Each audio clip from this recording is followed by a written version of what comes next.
Hello बच्चों, आज हम बात करेंगे नोटोकॉर्ड के फॉर्मेशन के बारे में। कई बार आपके पास ये शॉर्ट नोट एग्जाम में आता है, right short note on notochord. तो बच्चों, सबसे पहली चीज़ हमेशा हम शुरुआत करते हैं डेफिनेशन से। तो यहाँ भी हमने पहली बात की है कि नोटोकॉर्ड की डेफिनेशन क्या होती है। तो बच्चों, हमने गैस्ट्रुलेशन में पढ़ा कि 3 जर्म लेयर्स जो हमारे पास बनी, एक्टोडर्म, मीजोडर्म और एंडोडर्म, उसमें जो पर की जो आपकी एपीब्लास्ट सेल लेयर है, जो डेफिनेटिव एक्टोडर्म बना रही है, वो सेल लेयर कुछ नई जनरेशन ऑफ सेल्स पैदा कर देती हैं जो कि नोटोकॉर्ड कहलाती है। तो नोटोकॉर्ड सबसे पहले क्या है बच्चों, एक मिड लाइन स्ट्रक्चर है, और ये चूंकि एम्ब्रियोनिक स्ट्रक्चर होती है और ये डेवलप कब होती है बच्चों, during the 3rd week of intrauterine life after fertilization. और इसका सोर्स क्या है, नोटोकॉर्ड की सेल्स का बच्चों सोर्स क्या है? Answer is primitive node. और प्रिमिटिव नोड में सेल्स कहां से आ रही हैं? एपीब्लास्ट से आ रही हैं। ठीक है, तो यहां पे हमने लिखा कि what is the definition of notochord. Notochord is a midline embryonic structure which develops during the 3rd week of life in intrauterine and it develops from the primitive node। ठीक है, और इसमें सोर्स ऑफ सेल्स क्या है बच्चों? Answer is epiblast. ठीक है, अब दूसरी चीज जो आपको लिखनी है कि ये नोटोकॉर्ड मिडलाइन में तो मिल रही है, लेकिन कहाँ मिल रही है? तो बच्चों, आप ये देखिए कि ये आपकी एम्ब्रियोनिक प्लेट है। ये जो एम्ब्रियोनिक प्लेट है, इस एम्ब्रियोनिक प्लेट में हमने पीछे की तरफ ये देखा कि यहाँ पे एक नोड बनता है और पीछे इसके एक स्ट्रीक होती है। तो ये आपकी प्रिमिटिव स्ट्रीक है और ये आपका प्रिमिटिव नोड है। इसी प्लेट में आगे की तरफ एक जगह है जिसको आपने बोला प्री कॉर्डल प्लेट। तो बच्चों, इन दोनों के बीच में एपीब्लास्ट के नीचे और हाइपोब्लास्ट के ऊपर, यानी एक्टोडर्म और एंडोडर्म के बीच में, इस एरिया में आपको एक नया एम्ब्रियोनिक स्ट्रक्चर नजर आता है जिसको बोला गया बच्चों नोटोकॉर्डल प्रोसेस। तो what is the extension of notochordal process और position between the cranial end of primitive streak. Cranial end of primitive streak मतलब primitive node end prechordal plate. Clear? तो प्री कॉर्डल प्लेट और anterior end of primitive streak के बीच में epiblast layer के नीचे हमें क्या मिलने वाली है? Notochordal process.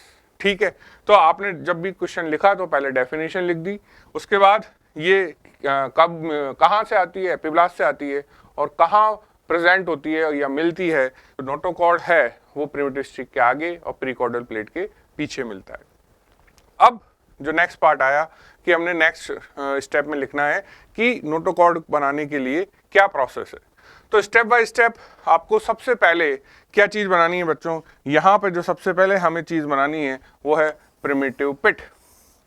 तो मैंने गैस्ट्रुलेशन वाली क्लास में भी समझाया था कि सबसे पहले क्या होता है कि आपका जो स्ट्रीक होता है उसके एंटीरियर एंड पे एपीब्लास्ट सेल्स प्रोलिफरेट करके एक नोड बनाती हैं। उस नोड को बच्चों क्या कहा गया? Primitive node. उस नोड में सबसे पहले एक डिप्रेशन पैदा हुआ। तो वो डिप्रेशन जो पैदा हुआ, सपोज ये आपका प्रिमिटिव नोड बना, इस नोड में सबसे पहले यहाँ पे एक ऐसा डिप्रेशन पैदा होगा। ये बच्चों जो डिप्रेशन है, ये डिप्रेशन क्या कहलाया? प्रिमिटिव पिट, और इसको ब्लास्टोपोर भी बोला जाता है। बच्चों, ये जो अब एरिया है, कौन सा वाला? प्रिमिटिव नोड वाला। इस प्रिमिटिव नोड से सेल्स का प्रोलिफरेशन होगा। ठीक है, देखिए यहाँ एक बात समझिए आप कि ये जो हमारी लेयर है, कौन सी वाली? प्रिमिटिव स्ट्रीक वाली जो सरफेस है, ये किसके साथ चल रही है? ये एपीब्लास्ट लेयर है।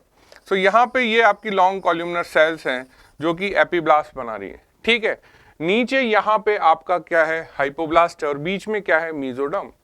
तो ये जो सेल्स माइग्रेट होंगी कहाँ से? नोड से। ये सेल्स नीचे की तरफ इस एपीब्लास्ट लेयर के अंदर घुस जाएंगी, लेकिन ये मिड लाइन में रहेंगी। ठीक है, तो the proliferated cells from the node means ये anterior end of primitive streak, यहां से ये सेल्स बच्चों क्या हो रही है? इन्वेजिनेट, यानी ये एक नई जगह जाके अपनी इसलिए जगह बना रही है, अपने लिए प्लेस बना रही है। कहां पे? Between the ectoderm and endoderm.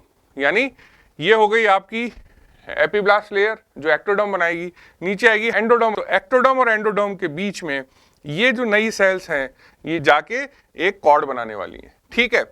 सो यहाँ पे एक सॉलिड कॉर्ड बनने वाली है, और ये जो कॉर्ड है जो इनिशियली बनी बच्चों, उसको क्या नाम दिया, नोटोकॉर्डल प्रोसेस, ठीक है। तो पहले स्टेप में आपने क्या किया, प्रिमिटिव नोड बनाया, नोड के ऊपर पिट बनाया, पिट की सेल्स माइग्रेट हो रही हैं और वो नीचे जाके एक अपना कॉर्ड बना रही है, solid cord of the cells, जिसको आपने क्या बोला बच्चों, नोटोकॉर्डल प्रोसेस, ठीक है। अब नेक्स्ट स्टेज में क्या होगा बच्चों कि ये जो कैनाल है, ये जो पिट के अंदर छोटा सा आपने डिप्रेशन देखा, ये कैनाल में कन्वर्ट हो जाएगा, और बच्चों ये जो कैनाल है ये इन सेल्स के अंदर ऐसे नीचे आ जाएगी, ठीक है। तो ये जो कॉर्ड है जो यहां बनी थी, ये जो कॉर्ड आपकी सॉलिड कॉर्ड थी, अब इस कॉर्ड के बीच में कैनाल आ गई, ये कैनाल क्या कहलाई, नोटोकॉर्डल कैनाल। ये क्या हुई, नोटोकॉर्डल कैनाल। तो जब आपने प्रोसेस लिखना शुरू किया नोटोकॉर्डल प्रोसेस बनाने के लिए, तो सबसे पहले हमने पिट बनाया, पिट से आपने कॉर्डल प्रोसेस बनाया, प्रोसेस के अंदर जो पिट था उसका जो डिप्रेशन था, ये जो जगह है ये इन्वेजिनेट होती चली गई और वो कैनाल की फॉर्म में नजर आई, जिसको हमने नोटोकॉर्डल कैनाल बोला। अब नेक्स्ट स्टेप में क्या होगा बच्चों कि जो फ्लोर है, भाई जो कैनाल है ना बच्चों, ये जो कैनाल थी, ये जो कैनाल है, इस कैनाल की वजह से क्या हुआ, इस प्रोसेस के आप यहां देख रहे हैं दो हिस्से बन गए। क्या दो हिस्से बन गए, एक तो ये वाला पार्ट बन गया और एक ये वाला हिस्सा बन गया। अब यहां पे कौन सी लेयर है, ये नीचे वाली लेयर है एंडोडर्म। अब ये जो कैनाल का फ्लोर है, ये कैनाल का फ्लोर इस एंडोडर्म के साथ मर्ज हो गया। So the floor of the notochordal canal fuse with the endoderm. तो ये जो एंडोडर्म है जो कि फ्लैट सेल्स हैं, इस फ्लैट सेल लेयर के साथ ये कैनाल का फ्लोर मर्ज हो जाता है, और बच्चों क्या होता है कि ये क्रेनियोकॉर्डल डायरेक्शन में धीरे धीरे डिसअपियर हो जाएगा। क्या डिसअपियर हो जाएगा, ये दोनों लेयर। तो ये जो आपका नीचे वाला एंडोडर्म है और ये जो कैनाल का फ्लोर है, ये दोनों अब क्या हो जाएंगे बच्चों, डिसअपियर हो जाएंगे। तो जब ये डिसअपियर हो जाएंगे तो इनके डिसअपियर होने से ये जो आपकी कैनाल है इसका सिर्फ रूफ नजर आएगा और ये कैनाल ऐसी हो गई। क्लियर, बात समझ में आई। तो हुआ क्या, हुआ ये कि जो फ्लोर था वो फ्लोर और एंडोडर्म लेयर दोनों क्या हो गए बच्चों, डिसअपियर हो गए। तो हमने कहां तक समझ लिया, हमने समझा कि बच्चों सबसे पहले प्रिमिटिव स्ट्रिक के हेड पे एक डायलिटेशन बना जिसको हमने नाम दिया नोड, नोड में अपेयर हुआ पिट, उसके बाद जो नोड था उसने प्रोलिफरेशन करके एक नया कॉलम ऑफ सेल्स बनाया जिसको हमने बोला नोटोकॉर्डल प्रोसेस। ये प्रोसेस कहाँ मिला हमें, मिड लाइन में between the overlying ectoderm and endoderm. उसके बाद ये पिट जो है, इस पिट का जो इन्वेजिनेटेड एरिया है वो डीप होता चला गया और उसने उस प्रोसेस के अंदर बना दी कैनाल।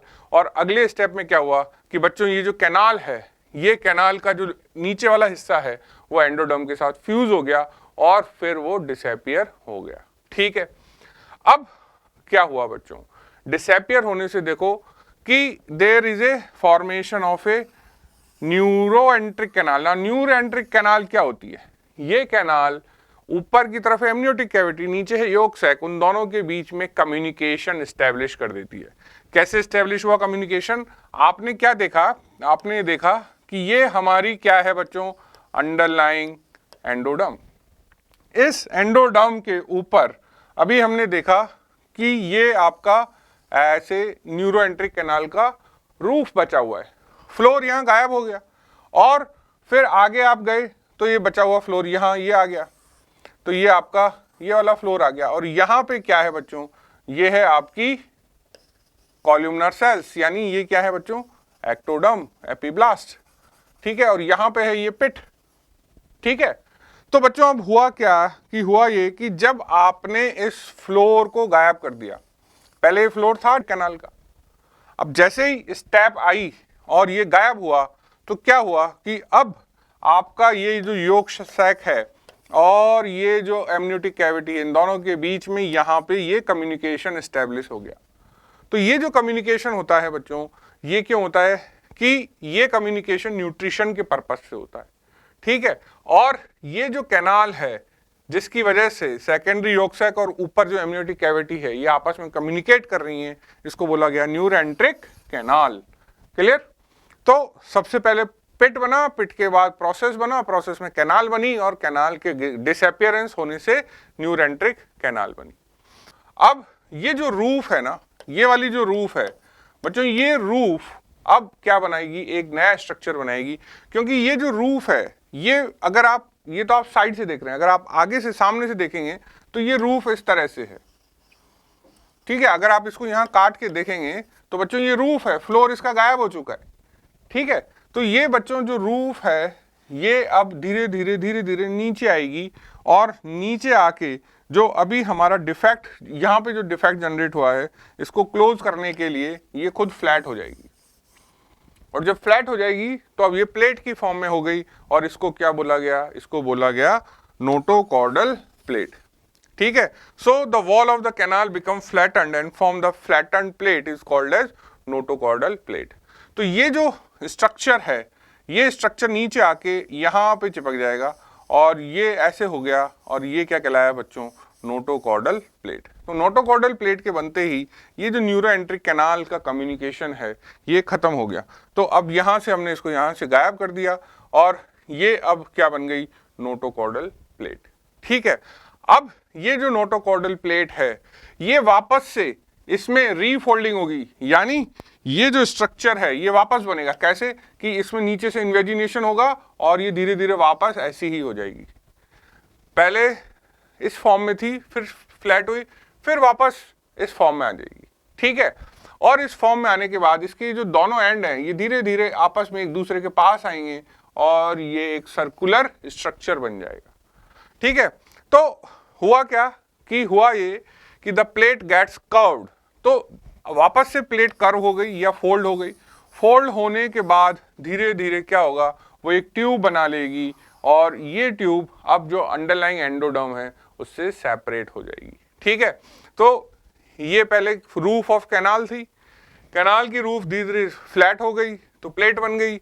अब ये प्लेट वापस से ऊपर जाएगी और ऊपर जाके इसके दोनों एंड आपस में चिपक जाएंगे तो ट्यूब बन जाएगी, और जैसे ही ट्यूब बनी तो नीचे की जो एंडोडर्म है वो आपस में कंटिन्यू हो जाएंगी सेल और वो डिफेक्ट हील हो जाएगा। ठीक है, सो नाउ ये जो ट्यूब है, इस ट्यूब के अंदर की जो सेल्स हैं, ये ट्यूब की जो सेल्स हैं बच्चों, ये सेल्स अपने आप प्रोलिफरेट करेंगी और इस ट्यूब को पूरा भर देंगी और अब वापस से एक सॉलिड हमें स्ट्रक्चर मिल गया, और ये जो सॉलिड स्ट्रक्चर है ये क्या कहलाया, डेफिनेटिव नोटोकॉर्ड। यानी हम चले कहाँ थे, हम चले थे इस सॉलिड नोटोकॉर्डल प्रोसेस से और वापस इसी पे आ गए, यानी वापस हमने एक सॉलिड नोटोकॉर्डल प्रोसेस बना दिया। So the notochord now lies between the endoderm and ectoderm in midline and this is how the formation of notochord occurs. ठीक है, तो अब सिग्निफिकेंस क्या है इस नोटोकॉर्ड को बनने का, तो सबसे पहला सिग्निफिकेंस है कि नोटोकॉर्ड जो होती है बच्चों उसके नाम पे फाइलम कॉर्डेट दिया गया। तो जो कॉर्डेट फाइलम है उन कॉर्डेट फाइलम्स की इंट्रा एम्ब्रियोनिक लाइफ में कैरेक्टरिस्टिक फीचर है फॉर्मेशन ऑफ नोटोकॉर्ड। दूसरा, notochord is a basis of the formation of vertebral body, यानी जिस एरिया में नोटोकॉर्ड बनता है उसी एरिया में हमारा वर्टिब्रल बॉडीज का फॉर्मेशन होता है। ठीक है, it act as a inducer of neural tube. Now this is very important कि ये जो नोटोकॉर्ड होता है, ये नोटोकॉर्ड अब आगे जो सेल्स हैं, कौन सी वाली, जो हमारा सेंट्रल नर्वस सिस्टम बनाने वाली है, उनको इंड्यूस करता है। अदरवाइज क्या होगा, अगर नोटोकॉर्ड नहीं बनेगा तो न्यूरल ट्यूब का बनना शुरू नहीं होगा। और it forms the central axis of embryo. Notochord जिस पॉइंट पे बना वो हमारा बॉडी का सेंट्रल एक्सिस डिसाइड करता है। ठीक है, तो नोटोकॉर्ड का फ्यूचर क्या है, फेट क्या है बच्चों, नोटोकॉर्ड डिसअपियर हो जाता है। ठीक है, सो ह्यूमन के अंदर अगर आप देखेंगे तो ये एम्ब्रियोनिक लाइफ में ही सिर्फ अपीयर होता है, अदरवाइज ये डिसअपियर हो जाता है। ठीक है, इसको डिसअपियर होना है हमारे अंदर, लेकिन सिर्फ इसके दो रेमिनेंट्स हैं जो कि सबसे ज्यादा एग्जाम में पूछे जाते हैं। Remnants of notochord persist into the adult life. तो आपको दो आंसर लिखने हैं, पहला है nucleus pulposus which is a part of intervertebral disc, और दूसरा है बच्चों अपाइकल लिगामेंट ऑफ डेंस, जो कि सेकंड सर्वाइकल वर्टिब्री से ऊपर की तरफ जा रहा होता है। तो ये दो क्वेश्चन आपको बहुत बहुत इंपॉर्टेंट हैं, ये एमसीक्यूज में, वन लाइनर्स में सब जगह पूछे जाते हैं। What are the two remnants of notochord in adult? Answer is your apical ligament of dens and nucleus pulposus of intervertebral disc. Now अगर नोटोकॉर्ड का कोई भी कंपोनेंट परसिस्ट कर जाए, जनरली हमने देखा कि डिसअपियर हो जाता है एक्सेप्ट टू प्लेसेस, बट अगर इसके अलावा और भी कहीं अगर ये परसिस्ट हो गया तो बच्चों ये एक ट्यूमर को बनाता है, उस ट्यूमर का नाम है कॉर्डोमास। सो ये भी क्वेश्चन आता है, chordomas arises from, answer is remnants of notochord. और ये जो कॉर्डोमास होते हैं बच्चों, ये कॉर्डोमास या तो क्रेनियल रीजन में अराइज होते हैं या ये कॉर्डल या सैक्रल रीजन में अराइज होते हैं, ठीक है। So what is chordomas? Chordomas are nothing but these are the tumours. तो जो नोटोकॉर्ड के रेमिनेंट्स हैं वो क्या बना देंगे? कॉर्डोमास, ठीक है। लास्ट में हमें एक हमेशा डायग्राम बनाना है, तो ये डायग्राम आपको एग्जाम में बनाना है। इसमें हमने किया क्या, देखो एक पहले सॉलिड आपका नोटोकॉर्डल प्रोसेस बनाया। इस प्रोसेस में हमने देखा कि जो पिट की इन्वेजिनेटेड कैनाल है वो अंदर चली गई, तो क्या बन गई? कैनाल। फिर उसके बाद क्या हुआ, ये जो फ्लोर है ये इस अंडरलाइंग एंडोडर्म से चिपक गया और फिर गायब हो गया तो फ्लोर ब्रोक हो चुका है, यहाँ पे ब्रोकन फ्लोर। उसके बाद क्या हुआ कि ये जो रूफ है ये नीचे जाके चिपक गई, फ्लैट हो गई और नोटोकॉर्डल प्लेट बन गई। ये प्लेट वापस से ऊपर उठेगी तो कर्व प्लेट बनी और फिर इसके दोनों एंड आपस में चिपक गए तो ट्यूब बनी और फिर अल्टीमेटली ट्यूब के अंदर प्रोलिफरेशन हो गया, तो प्रोलिफरेशन होने से डेफिनेटिव नोटोकॉर्ड बन गई, ठीक है। यहाँ पे ये जो डायग्राम है ये सिर्फ एक्सप्लेनेशन के लिए, ये एग्जाम बनाने का थोड़ा सा प्रॉब्लम है, लेकिन फिर भी अगर आप इसको एक्सप्लेनेटरी डायग्राम को देखेंगे तो बच्चों यहाँ से ये प्रोसेस शुरू हुआ फॉर्मेशन का, किसका? Notochordal process. ये क्या है? आपकी एक्टोडर्म, और ये अंडरलाइन क्या है बच्चों? This is your endoderm. इन दोनों के बीच में जो मीजोडर्मल एरिया है उसमें ये आपका प्रोसेस बनना शुरू हुआ। ये प्रोसेस आगे कहाँ तक जाएगा बच्चों? यहाँ पे ये पॉइंट कौन सा है? This is your prechordal plate. ये प्री कॉर्डल प्लेट से आगे नहीं जा सकता। अब क्या हुआ कि इसके अंदर धीरे धीरे धीरे धीरे यहाँ पे कैनाल बन जाएगी। कैनाल बनने के बाद इसका जो फ्लोर है, ये फ्लोर इस अंडरलाइंग एंडोडर्म से चिपक जाएगा और गायब हो जाएगा। गायब होने से एक न्यूरोएंट्रिक कैनाल बनेगी और अगले स्टेप में जो रूफ है वो नीचे जाके चपटा हो जाएगा, फ्लैट हो जाएगा और वो प्लेट बनाएगा। प्लेट में रिकर्विंग होगी और फिर ट्यूब बनेगी और वो ट्यूब के अंदर फिर सेल्स प्रोलिफरेट होने से एक सॉलिड डेफिनेटिव हमारे पास कॉर्ड बन के सामने आ जाती है, ठीक है। सो बच्चों, by the end of this lecture अब आपको ये समझ में आया कि नोटोकॉर्ड पे अगर शॉर्ट नोट आता है तो सबसे पहले मुझे डेफिनेशन लिखनी है, उसके बाद ये बताना है कि नोटोकॉर्ड की सेल एपिब्लास्ट से आती हैं, ये 3rd वीक में बनता है, और जो नोटोकॉर्ड है ये न्यूरुलेशन स्टिमुलेट करता है। नोटोकॉर्ड जो है वो होता कहाँ है? ये प्रिमिटिव स्ट्रीक के हेड के आगे और प्री कॉर्डल प्लेट के पीछे होता है, ये मिडलाइन स्ट्रक्चर है। उसके बाद आपको इसके स्टेप्स लिखने हैं कि सबसे पहले नोटोकॉर्डल बनाने के लिए हमें क्या चाहिए बच्चों? प्रिमिटिव नोड चाहिए। नोड में बनेगा प्रिमिटिव पिट, फिर पिट से प्रोलिफरेशन होगा, उसके बाद पिट की जो कैनाल है वो उस नोटोकॉर्डल प्रोसेस में जाके नोटोकॉर्डल कैनाल बनाएगी। कैनाल का जो फ्लोर है वो एंडोडर्म से चिपक के गायब हो जाएगा, गायब होने से न्यूरेंट्रिक कैनाल बनेगी। उसके बाद जो रूफ है बचा हुआ आपके नोटोकॉर्डल कैनाल का वो नीचे जाके फ्लैट हो जाएगा और नोटोकॉर्डल प्लेट बनाएगा। फिर प्लेट में वापस से रिकर्विंग होगी और फिर नोटोकॉर्डल ट्यूब बनेगी और प्रोलिफरेशन होने से आपके पास डेफिनेटिव नोटोकॉर्डल प्रोसेस बन के आ जाएगा। क्लियर? सो आज के लिए इतना ही। Thank you.